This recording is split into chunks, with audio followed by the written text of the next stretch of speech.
Innovative PSC ട്യൂട്ടറിലേക്ക് ഏവർക്കും സ്വാഗതം. 10th mains exam എഴുതുന്നവർക്ക് വേണ്ടി തയ്യാറാക്കിയ ഒരു വീഡിയോ ആണിത്. ഇതിൽ ഇംഗ്ലീഷും മലയാളവും മാത്സും ഉൾപ്പെടുത്താൻ ശ്രമിച്ചിട്ടുണ്ട്. വീഡിയോ എല്ലാവരും മുഴുവനായി കാണാൻ ശ്രമിക്കണം.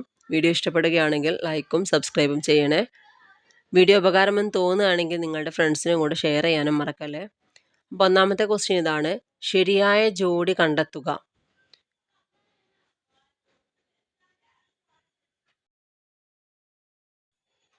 ശരിയായത് ഓപ്ഷൻ ഡി ആണ്. ആൻസർ 1 ഉം 3 ആണ്. മൂഷക വംശകാവ്യം എഴുതിയത് അതുലനാണ്. കേരള പഴമ എഴുതിയത് ഹെർമൻ ഗുണ്ടർട്ടാണ്.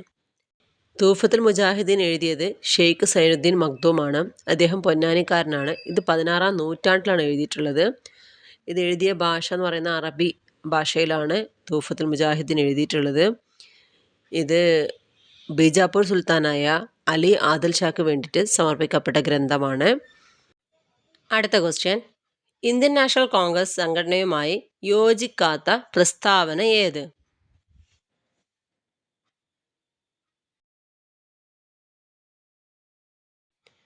ആൻസർ ഓപ്ഷൻ ഡി 1 ഉം 4 ആണ് യോജിക്കാത്തത്. അപ്പോൾ യോജിക്കുന്നതാണ്. ഇന്ത്യൻ നാഷണൽ കോൺഗ്രസിൻ്റെ ആദ്യ സമ്മേളനം നടത്താൻ തീരുമാനിച്ചത് പൂനെയിലായിരുന്നു. ഇന്ത്യൻ നാഷണൽ കോൺഗ്രസിൻ്റെ ആദ്യ സമ്മേളനത്തിൽ പങ്കെടുത്തത് 72 പേരായിരുന്നു. കോൺഗ്രസിൻ്റെ ആദ്യത്തെ സെക്രട്ടറി എ ഹ്യൂമും ആദ്യത്തെ പ്രസിഡന്റ് WC ബാനർജിയും ആയിരുന്നു. അതുപോലെ INCയുടെ രണ്ടാം സമ്മേളനം നടന്നത് കൽക്കത്തയിൽ വെച്ചിട്ടായിരുന്നു. രണ്ടാം സമ്മേളനത്തിൽ 434 ആളുകളാണ് പങ്കെടുത്തത്. രണ്ടാം സമ്മേളനത്തിൻ്റെ അധ്യക്ഷന് ദാദാഭായ് നവറോജി ആയിരുന്നു. ഗ്രാൻഡ് ഓൾഡ് മാൻ എന്നറിയപ്പെടുന്നത് ദാദാഭായ് നവറോജിയാണ്. Father of Indian economics and Indian politics ഒക്കെ എന്നൊക്കെ അറിയപ്പെടുന്നത് ദാദാഭായ് നവറോജിയാണ്. അദ്ദേഹത്തിൻ്റെ പ്രധാനപ്പെട്ട ഒരു സിദ്ധാന്തമാണ് brain drain theory and drain wealth theory എന്നൊക്കെ. ദാദാഭായ് നവറോജിയുടെ പ്രധാനപ്പെട്ട ഒരു പുസ്തകമാണ് poverty and unBritish rule in India. INCയുടെ ആദ്യ സെക്ഷനിൽ പങ്കെടുത്ത ആദ്യത്തെ മലയാളിയാണ് GP പിള്ള എന്ന് പറയുന്നത്. അതുപോലെ INCയുടെ ആദ്യ പ്രമേയം അവതരിപ്പിച്ചത് G സുബ്രഹ്മണ്യ അയ്യരായിരുന്നു. ഒന്നാമത്തെ സമ്മേളനത്തിൽ 9 പ്രമേയങ്ങളാണ് അദ്ദേഹം അവതരിപ്പിച്ചത്. അടുത്ത ക്വസ്റ്റ്യൻ: ഭാഷാ അടിസ്ഥാനത്തിലുള്ള സംസ്ഥാന പുനഃസംഘടനയുമായി ബന്ധപ്പെട്ട ശരിയായ പ്രസ്താവന കണ്ടെത്തുക.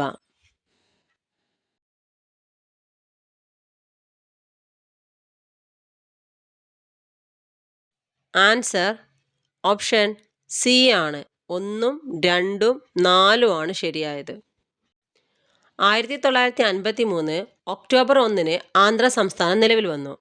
1956 14 സംസ്ഥാനങ്ങളും 6 കേന്ദ്രഭരണ പ്രദേശങ്ങളും ഭാഷാടിസ്ഥാനത്തിൽ രൂപീകരിക്കപ്പെട്ടു. അതുപോലെ ആന്ധ്ര സംസ്ഥാന രൂപീകരണത്തിന് വേണ്ടി പോറ്റി ശ്രീരാമലു മരണം വരെ നിരാഹാരം അനുഷ്ഠിച്ചു. ഇനി എന്തുകൊണ്ടാണ് 3 തെറ്റിയത്? സംസ്ഥാന പുനഃസംഘടനാ കമ്മീഷന്റെ അധ്യക്ഷൻ ഫസൽ അലി ആയിരുന്നു. അതിലെ അംഗങ്ങൾ ആരൊക്കെയായിരുന്നു? സർദാർ KM പണിക്കരും HN കുൻസ്രു ആയിരുന്നു. സംസ്ഥാന പുനഃസംഘടനാ കമ്മീഷൻ നിലവിൽ വന്നത് 1953 സംഘടനാ നിയമം, സംസ്ഥാന പുനഃസംഘടനാ നിയമം നിലവിൽ വന്നത് 1956 ഭാഷാടിസ്ഥാനത്തിൽ സംസ്ഥാനങ്ങളുടെ പുനഃസംഘടന നടന്ന വർഷം 1956 ആന്ധ്ര സംസ്ഥാനത്തിന്റെ രൂപീകരണത്തിന് വേണ്ടി നിരാഹാരം അനുഷ്ഠിച്ച് മരണപ്പെട്ട വ്യക്തിയാണ് പോറ്റി ശ്രീരാമലു. അദ്ദേഹം 58 ദിവസമാണ് നിരാഹാരം അനുഷ്ഠിച്ചത്. അടുത്ത ക്വസ്റ്റ്യൻ: ഫ്രഞ്ച് വിപ്ലവവുമായി യോജിക്കാത്ത പ്രസ്താവന കണ്ടെത്തുക.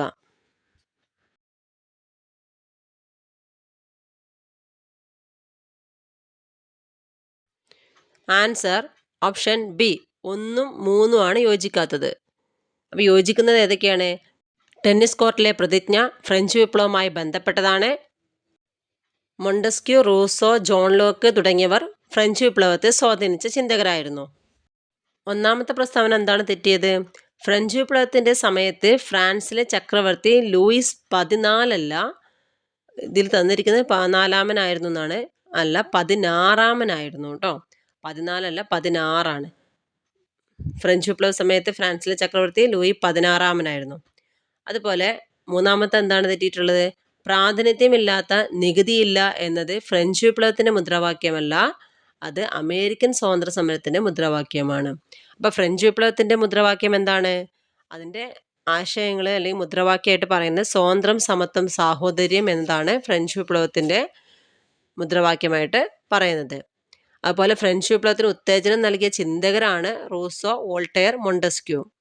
നമ്മൾ പറഞ്ഞു ഫ്രഞ്ച് വിപ്ലവത്തിൻ്റെ പ്രവാചകനാണ് റൂസോ. റൂസോയുടെ പ്രസിദ്ധമായ കൃതിയാണ് സോഷ്യൽ കോൺട്രാക്റ്റ്. വിദ്യാഭ്യാസപരമായി ബന്ധപ്പെട്ട് റൂസോ എഴുതിയൊരു കൃതിയാണ് എമിലി എന്ന് പറയുന്നത്. അതുപോലെ ഫ്രഞ്ച് ഭീകരതയുടെ പ്രതീകമായിരുന്നു ബാസ്റ്റിയൻ കോട്ട എന്ന് പറയുന്നത്. ഈ ബാസ്റ്റിയൻ കോട്ട തകർത്ത് എന്ന് ചോദിച്ചിട്ടുണ്ട് കേട്ടോ.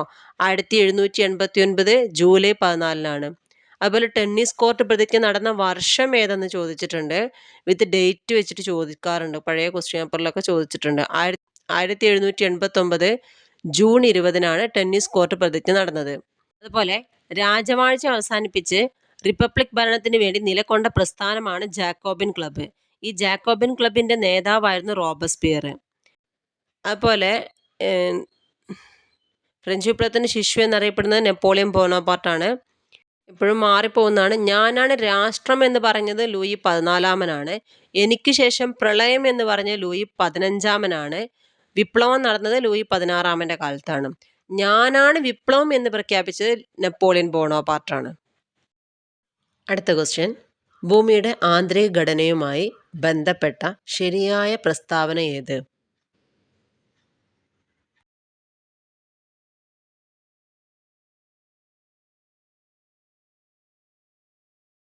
ആൻസർ ഓപ്ഷൻ എ 1ഉം 4ഉം. ഭൂവൽക്കത്തിലെ ഭൂഖണ്ഡങ്ങളുടെ ഭാഗം സിയാൽ എന്നും സിയാലിന് താഴെ കടൽത്തറ ഭാഗം സിമ എന്നും അറിയപ്പെടുന്നു. അതുപോലെ മാൻഡിലിൻ്റെ ദുർബലമായ മുകൾ ഭാഗത്തെ അസ്തനോസ്ഫിയർ എന്ന് വിളിക്കുന്നു. ഭൂവൽക്കത്തിൻ്റെയും മാൻഡിലിൻ്റെയും അതിർവരമ്പ് മൊഹറോവിസിക് വിച്ഛിന്നതയാണ്. മാൻഡിലിൻ്റെയും അകക്കാമ്പിൻ്റെയും അതിർവരമ്പാണ് ഗുട്ടൻബർഗ് വിച്ഛിന്നത.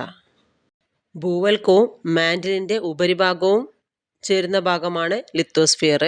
ലിത്തോസ്ഫിയറിന് താഴെയായി മാൻഡിലിൻ്റെ ഉപരിഭാഗത്ത് അർദ്ധദ്രാവകാവസ്ഥയിൽ സ്ഥിതി ചെയ്യുന്ന ഭാഗമാണ് അസ്തനോസ്ഫിയർ. അടുത്ത ക്വസ്റ്റ്യൻ, താഴെ പറയുന്നവയിൽ ശരിയായ ജോഡി ഏത്?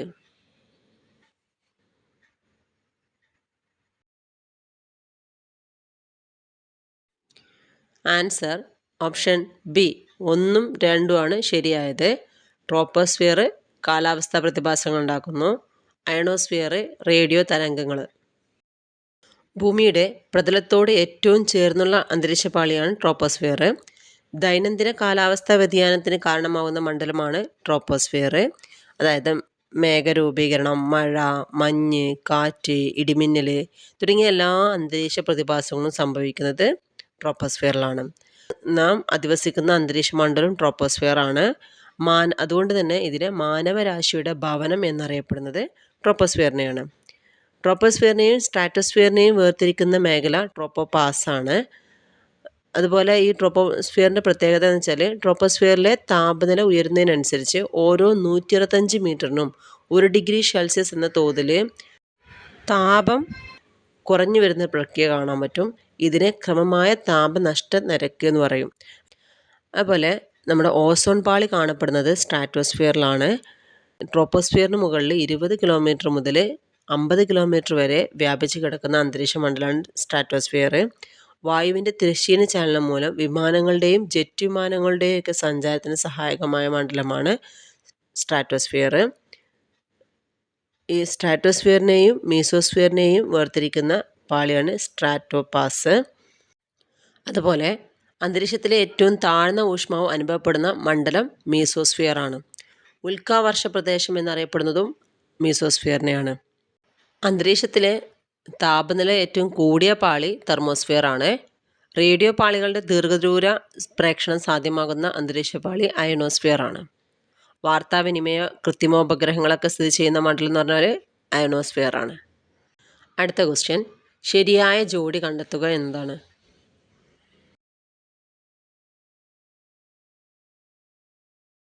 ആൻസർ ഓപ്ഷൻ ബി 1ഉം 4ഉം. 1 ഹിമാലയ മടക്ക് പർവ്വതമാണ്. 2 ബാരൻ ദ്വീപുകൾ അഗ്നിപർവ്വതമാണ്. ലോകത്തിലെ ഏറ്റവും പ്രായം കുറഞ്ഞ പർവ്വതങ്ങളാണ് മടക്ക് പർവ്വതങ്ങൾ. മടക്ക് പർവ്വതങ്ങൾക്ക് ഉദാഹരണങ്ങളാണ് ഹിമാലയം, റോക്കീസ്, ആൻഡീസ്, ആൽപ്സ്. ഖണ്ഡപർവ്വതങ്ങൾക്ക് ഉദാഹരണമാണ് ബ്ലാക്ക് ഫോറസ്റ്റ് ജർമ്മനിയിലെ ബ്ലാക്ക് ഫോറസ്റ്റ്, ഓസ്ഗസ് യൂറോപ്പ്. പ്രകൃതി ശക്തികളുടെ പ്രവർത്തനം മൂലം ചുറ്റുപാടുള്ള ഭാഗങ്ങൾക്ക് നാശം സംഭവിച്ച് അവശേഷിക്കുന്ന പർവ്വതങ്ങളാണ് അവശിഷ്ട പർവ്വതങ്ങൾ.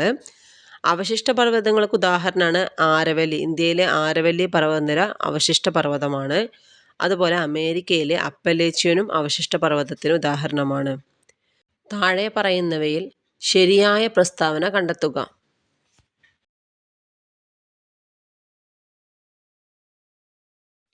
ആൻസർ ഓപ്ഷൻ സി 1, 2, 4 ആണ് ശരി. അർത്ഥശാസ്ത്രത്തിൽ ചൂർണി എന്ന് പരാമർശിച്ചിരിക്കുന്നത് പെരിയാറാണ്.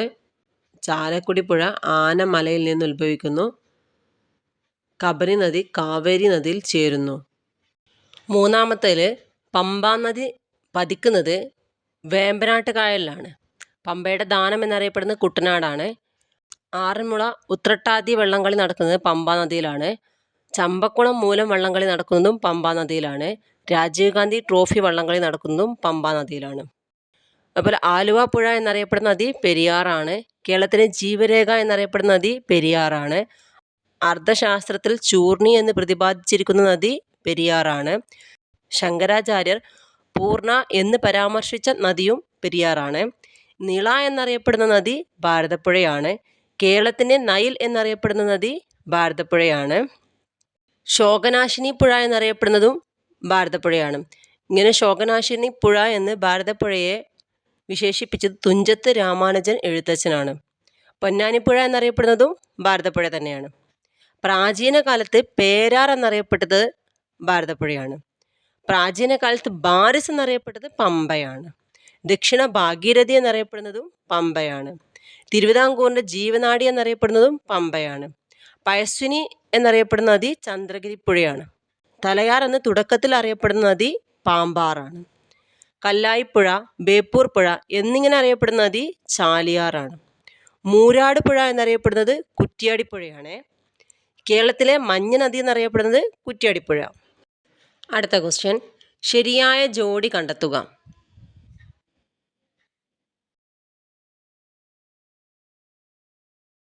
ആൻസർ ഓപ്ഷൻ ബി 2, 3 ആണ് ശരി.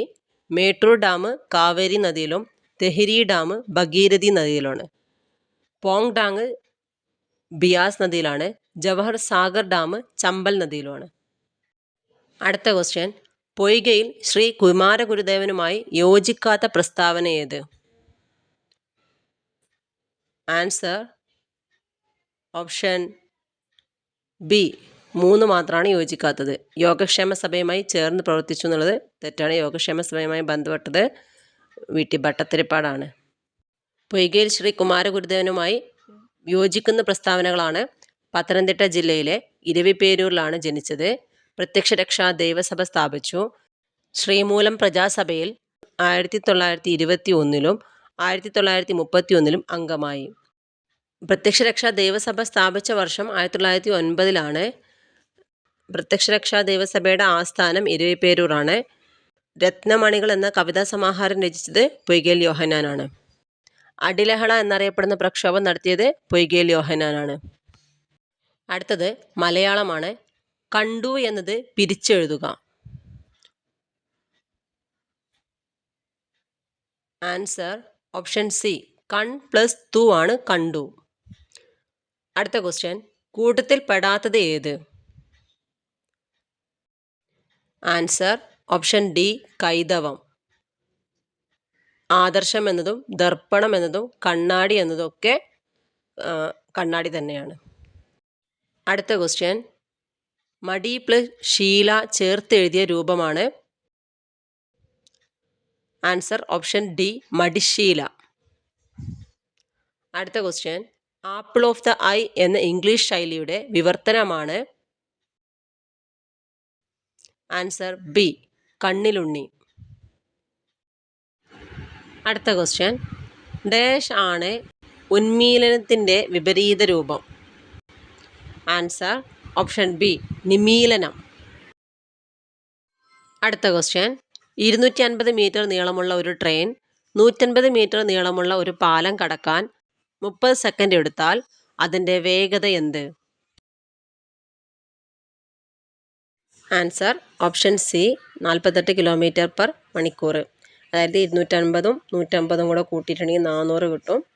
400നെ 30 സെക്കൻഡ് എന്ന 30 കൊണ്ട് ഡിവൈഡ് ചെയ്തിട്ട് അതിനെ കിലോമീറ്റർ പെർ ഹവറിലേക്ക് ആക്കാൻ വേണ്ടിയിട്ട് 18/5 കൊണ്ട് ഇൻറ്റു ചെയ്യുക. അപ്പോൾ നമുക്ക് 48 കിലോമീറ്റർ എന്നുള്ളത് കിട്ടും. അടുത്ത ക്വസ്റ്റ്യൻ, ഒരു ക്ലോക്കിലെ സമയം 1 മണി 10 മിനിറ്റ് കാണിക്കുന്നു എങ്കിൽ അതിൻ്റെ പ്രതിബിംബത്തിലെ സമയം എത്രയായിരിക്കും?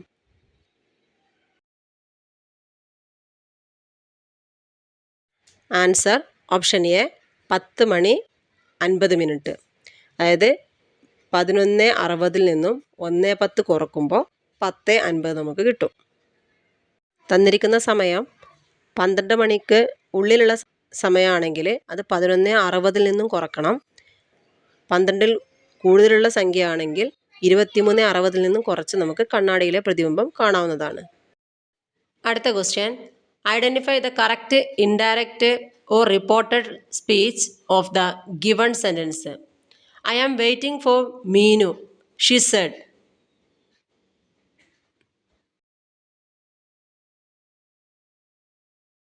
Answer option B.